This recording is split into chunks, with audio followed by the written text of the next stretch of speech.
माखासे बेरायहैयासै जोंल' थांदों रेडि जाबाय थांनायनि दसे होननाया बहुद गोबाव मोनालायदों फुरा भुटान बर्डारसिम बेरायनो होननानै लाबोदों आरोना जोंखौ ओरैबायदि मोजां इन्टारेस्ट बिराद इन्जय खालामनाय जादों न'खरनिफोरजों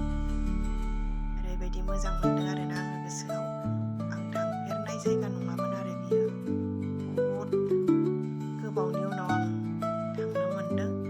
मालायफ्रा उन्दैफ्रावनो बेरायनो मोनदों आं बेरायनो मोनाखैमोन आरोना ओमफ्राय आंनि दा बिब'फोरनि आमोलावसो ओरै थांलाय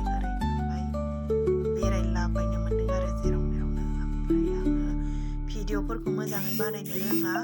आं जा एसे हायो खालामनानै नोंथांमोननो देखायबाय आरो लोगोफोर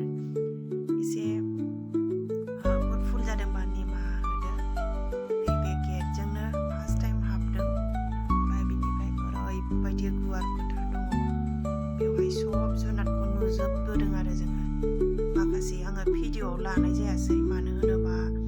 बांद्राय लाजोबबाबो लानो होनाय नङा नामा एसे गिनाय मोननानै आङो एसेल' लादों आरोना लोगोफोर बेरायनायाथ' बहुद गोबाव मोनालायखादों जोङो बेरायनाया 6टा ना 7टा जाफैदों जोङो फुरा बेरायनानै गिदिंनानै ओमफ्राय दा जोङो नै दावराइखौनो फार्स्ट टाइम लामायाव नुग्रोयो जोंखौ नुनाय लोगो लोगो गांखौ जा मोजां फुवारना होलायबावो